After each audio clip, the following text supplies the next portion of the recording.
Waxing మనకి practical. ఇప్పుడు ఇంచేపు నీకు థియరీ నేను ఎక్స్ప్లెయిన్ చేస్తే, ఇప్పుడు ప్రాక్టికల్ ఏమంటే వ్యాక్సింగ్ మనము ఏంట్లో ఈ వ్యాక్సింగ్ స్ట్రిప్స్ ఇట్లా వస్తుంది చూడు, ఈ స్ట్రిప్స్ నుంచినే మనం హెయిర్ రిమూవ్ చేయాలి. ఓకేనా, ఇట్లా వ్యాక్సింగ్ స్ట్రిప్స్ వస్తుంది. ప్లస్ మరి ఈసారి వ్యాక్సింగ్ స్ట్రిప్స్ యూజ్ చేసే సమయంలో ఒక పక్క నైస్ ఉంటుంది, ముట్టుకొని చూస్తే ఒక పక్క రఫ్ ఉంటుంది. రఫ్ ఉండే పక్కే వేసి మనము హెయిర్ రిమూవ్ చేయాలి. ఓకేనా, వ్యాక్సింగ్ మనం ఏమేమి దాంట్లో తీసుకొని యూజ్ చేసుకోవచ్చు అంటే, ఇది యాక్చువల్లీ మన కిట్లోనే వస్తుంది. కిట్లో నీకు రాలేదు అంటే ఇట్లా వుడెన్ స్టిక్స్ వస్తాయి మనకి బాక్స్ అయినా. ఓకేనా, ఇట్లా తీసుకొని జస్ట్ మనం ఇట్లా అప్లై చేసుకునేదానికి. ఇది హీట్ కానీ ఇట్లా హీట్ అవుతుంది చూడు, ఇగో ఎంత కావాలంటే మనకు అంత క్వాంటిటీ వేసుకొని ఇట్లా హీట్ అవుతా అంటుంది. ఇట్లా సైడ్లో నువ్వు నీళ్ళగా అయితే ఒక 2 minutes ముందు ఆన్ చేసుకుంటే చాలా హీట్ అయిపోతుంది. వేయలేదు యాక్చువల్లీ, ఇది ఇదే ఉండే, మనము వ్యాక్సింగ్ వేయలేదు. నేను కస్టమర్స్ చేస్తాను కాబట్టి దీంట్లోనే ఉండే. ఈసారి ఒకవేళ ఇంకా నువ్వు ఉంటావు కదా, ఇంకా మనకి ఎవరైనా కస్టమర్స్ వస్తా మనం ఎట్లు నీకు వ్యాక్సిన్ తీసుకొని దాంట్లోకి వేయాలనేది చూపిస్తాను. ఎలా అంటే వ్యాక్సింగ్ గాలికి తగిలితే మనకు వేస్ట్ అయిపోతుంది, హెయిర్ అంత బిల్ రిమూవ్ అయ్యలేదు. అది సో మెనీ కేసెస్లో నువ్వు ఎన్నాట్లో నువ్వు వేసి మనం తీసినాను ఆ హెయిర్ అట్లే ఉంటుంది అడ. ఇవాళ కొత్త ఆ వ్యాక్సింగ్ గాలికి ఇచ్చేసి ఉంటాం మనం. దాన్ని నేనేం చేస్తాను, నాకు ఎంత క్వాంటిటీ కావాలో అంత తీసుకుంటాను, కస్టమర్కి చేస్తాను, అది అయిపోతానే మరి వేసి వేరే కావాలన్నోడు తీసుకుంటాను. చూడు ఇట్లా నీళ్ళగా అయింది అంటే ఆటోమేటిక్గా ఇది ఏం వ్యాక్స్, చాక్లెట్ వ్యాక్స్. హనీబీనే చాక్లెట్ వ్యాక్స్. చాలా మంది ఇదే అడుగుతా అన్నారు అని నేను ఇవిడే అన్నిట్లోనూ ఇదే పెట్టినాను. ఇప్పుడు చూపిస్తా, జస్ట్ నువ్వు ఏమీ చేయొద్దు, ముందు రామంతా పూసేది చూపిస్తుంది. కాల్పిట్లో యా పక్క ఏరుందో చూసుకో. ఓకేనా, నీకు ఇట్లా దాంట్లో అయితే బాగా కంఫర్ట్గా ఉంటుంది, ఇట్లాది వద్దు మనకి. సరేనా, ఇప్పుడు వుడ్డన్ దాంట్లోనే ఇప్పుడు సద్యానికి చూపిస్తాను. చాలా పార్లర్లో మనకు వుడ్డన్దే తీసుకునేది, వుడ్డన్లోనే నీకు దానికే చూపిస్తాను. ఇట్లా జస్ట్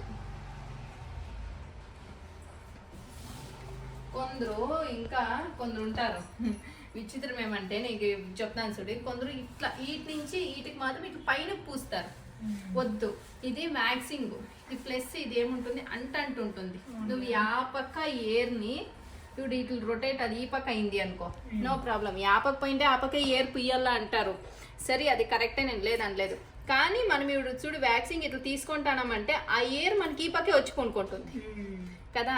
నువ్వు యా పక్క పిక్తాడో ఆ పక్కే వచ్చి కొనుక్కుంటాను. జస్ట్ ఏమీ లేదు, లైట్గా ఇప్పుడు మనము స్ట్రిప్స్ తీసుకొని ఈ పక్క రఫ్ ఉంది కదా, నువ్వేం రఫ్ చేసే పోనేలే, జస్ట్ ఇటు ఒక చేతిలో ఇటు తమ్మ పెట్టి జస్ట్ నువ్వు ఊరికే ఈ 4 వేలలో ఇటు పీల్ చేసుకుంటావు అంటే ఒకేసారి ఇట్లా చేసి ఏమీ అయ్యలేదు. ఓకేనా, ఇంత క్లీన్గా వస్తుంది చూడు. కొందరు ఇట్లా వేసుకోనల్లా ఇట్లా చేసుకోనల్లా అనేది కన్ఫ్యూజ్ పెట్టుకోనొద్దు. ఏమి ట్యాన్ కూడా వస్తుంది. అది చాక్లెట్ వ్యాక్స్లో చూడి నీకు రియల్ ఇన్స్టెంట్ చూపించినాను, ట్యాన్ కూడా వచ్చేస్తుంది చూడు కదా. అంత బాగుంది చాక్లెట్ వ్యాక్స్. చాలా మంది కస్టమర్స్ లో నాకు ఇప్పుడు ట్రెండింగ్ లో ఉండేది నా పార్లర్ లో అయితే చాక్లెట్ వ్యాక్సే. దానికి నీకు చాక్లెట్ వ్యాక్స్ లోనే ట్రయల్ చూపిస్తున్నాను. రీకా వ్యాక్స్ ఎవరైనా కస్టమర్స్ వస్తే వాళ్ళ పైన అంటే ఈ పాపది సెన్సిటివ్, ఈ పాప నువ్వు రీకా వ్యాక్స్ చేస్తానంటే ఏమనే, ఇప్పుడు ఫర్ ఎగ్జాంపుల్ దీన్ని అడుగుతాం, ఇవి రీకా వ్యాక్స్ చేస్తున్నా నీకు అవసరం లేదు, ఎలా వద్దమ్మా రీకా వ్యాక్స్ ఎలా వద్దు అంటే అంత సెన్సిటివ్ దాన్ని. సరేనా, అట్లా మనం కస్టమర్సే చెప్తారు. ఈ పాపకి అట్లా మనకి ఇంకా 4 customers అయినా మనకు చెప్తారు, ప్రాబ్లం లేదు. ఇవిడ నువ్వు దాన్ని రోంతే కిందకి అంత నువ్వు యాడన్నా పోయిరా, ఈ హ్యాండ్స్కి చూడు ఫుల్ చేతికి నువ్వు యాడన్నా వ్యాక్సిన్ పోయి కిందికే రావాలా కానీ పైన పోకూడదు. ఓకేనా, నీ వుడెన్ స్టిక్ ఇటు కొట్టిందంటే ఇంకా బాగా నీళ్ళు కాయసు. ఇగో నువ్వు తీసుకునే తోడు కూడా అంతే, ఇట్లా కిందికి అనల్లా. ఓకేనా, వ్యాక్సింగ్ మనకి ఏమీ ఉండకూడదు, ఇట్లా పైనకి తీసుకొనల్లా. తీసుకొని అంటే వుడెన్ స్టిక్ ఇట్లా పట్టుకొని అంటే ఇట్లా కిందికే రావాలా. ఓకేనా, మరి నువ్వు ఎట్లా కావాలంటే అట్లా స్ప్రెడ్ చేసుకోవచ్చు వ్యాక్సింగ్ లో, నీకు ప్రాబ్లమే లేదు. నీకు ఎట్లా కావాలంటే అట్లా పీల్ అవుతుంది. ఎంత క్లీన్గా చేసుకొని వచ్చా నీకు ఎక్స్పీరియన్స్ అయితా నీకు ఇంకా బాగా గొత్తవుతుంది. అది ఒకవేళ నువ్వు వీటి నుంచి చేసిండావు అనుకో, ఆఫ్ తీసుకో ఫస్ట్, జస్ట్ నువ్వు ఇట్లా పైనుంచి పీక్కొనేది అంతే. ఒగోరు ఫుల్ అంతా పెట్టి మనం వీటి నుంచి పీక్తా అంటారు, వద్దు, అది చాలా నొప్పి. ఊరికే ఇట్లా అనినామంటే ఆడుంటే ఆడ అంతే. ఎంత క్లీన్గా వచ్చేస్తుంది చూడు. వచ్చేసింది. ఏమీ ఉండలేదు ఇంకా. ఇవి నువ్వు ప్రాక్టీస్ చేసుకో. బస్తా